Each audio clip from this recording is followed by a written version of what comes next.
আসসালামু আলাইকুম রহমতুল্লাহ। প্রাথমিক শিক্ষক নিয়োগ পরীক্ষার শেষ মুহূর্তের প্রস্তুতিতে আপনাকে স্বাগতম। আমাদের আজকের বিষয় সাধারণ জ্ঞান।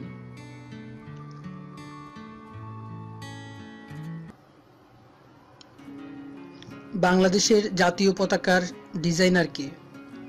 সঠিক উত্তরটি হবে কামরুল হাসান। বাংলাদেশে সবচেয়ে বেশি বৈদেশিক মুদ্রা অর্জিত হয় কোন খাত থেকে? সঠিক উত্তরটি হবে তৈরি পোশাক থেকে। দহগ্রাম ছিটমহল কোন জেলায় অবস্থিত? দহগ্রাম ছিটমহলটি লালমনিরহাট জেলায় অবস্থিত। সার্ক কোন সালে কোথায় প্রতিষ্ঠিত হয়?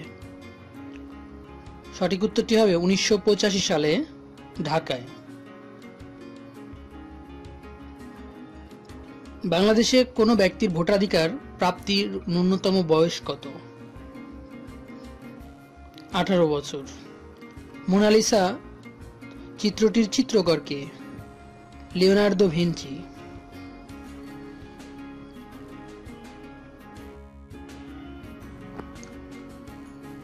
বান্দুং শহরটি কোন দেশে অবস্থিত? বান্দুং শহরটি ইন্দোনেশিয়ায় অবস্থিত। মধ্যপ্রাচ্যে প্রথম কখন তেল অবরোধ করা হয়েছিল? সঠিক উত্তরটি হবে 1973 সালে। বাংলাদেশের জাতীয় সংসদে কোরাম হয় কতজন সদস্যের উপস্থিতিতে? 60 জন সদস্যের উপস্থিতিতে। বাংলাদেশ কত সালে ইসলামী সম্মেলন সংস্থার সদস্যপদ লাভ করে? সঠিক উত্তরটি হবে 1974 সালে। ভারতীয় লোকসভার নির্বাচিত সদস্য সংখ্যা কতজন? 543 জন। ঢাকায় সর্বপ্রথম কবে বাংলার রাজধানী স্থাপিত হয়? 1610 সালে। মুক্তিযুদ্ধের সময় বাংলাদেশকে কয়টি সেক্টরে ভাগ করা হয়? 11টি সেক্টরে। বাংলাদেশের ক্ষুদ্রতম ইউনিয়ন পরিষদ কোনটি? সঠিক উত্তরটি আপনাদের কাছ থেকে আশা করছি, আপনারা কমেন্ট বক্সে জানাবেন। বিশ্ব মানবাধিকার দিবস কবে পালিত হয়? বিশ্ব মানবাধিকার দিবস পালিত হয় 10 ডিসেম্বর। প্রাচীন চন্দ্রদ্বীপের বর্তমান নাম কি? প্রাচীন চন্দ্রদ্বীপের বর্তমান নাম বরিশাল। ঢাকা বিশ্ববিদ্যালয় কত সালে প্রতিষ্ঠিত হয়?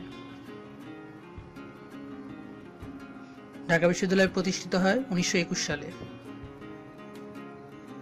বাংলাদেশের লোকশিল্প জাদুঘর কোথায় অবস্থিত? বাংলাদেশের লোকশিল্প জাদুঘর সোনারগাঁয়ে অবস্থিত। বাংলাদেশের জাতীয় পতাকার দৈর্ঘ্য ও প্রস্থের অনুপাত যথাক্রমে 10:6। বাংলাদেশের জাতীয় সংসদের প্রথম নির্বাচন অনুষ্ঠিত হয় 7 মার্চ 1973 সালে। অ্যামনেস্টি ইন্টারন্যাশনালের সদর দপ্তর কোথায়? সঠিক উত্তরটি হবে লন্ডনে। বাংলাদেশে কোন অঞ্চলকে 360 আউলিয়ার দেশ বলে? সঠিক উত্তরটি হবে সিলেট। IAEA এর সদর দপ্তর কোথায়? এর সদর দপ্তর ভিয়েনায়। 6 দফা দাবি কত সালে উত্থাপন করা হয়? প্রশ্নটি আপনাদের কাছে রয়ে গেল, আপনারা কমেন্ট বক্সে জানাবেন। বাঙালি জাতির প্রধান অংশ কোন জাতিগোষ্ঠীর অন্তর্ভুক্ত? সঠিক উত্তরটি হবে অস্ট্রিক।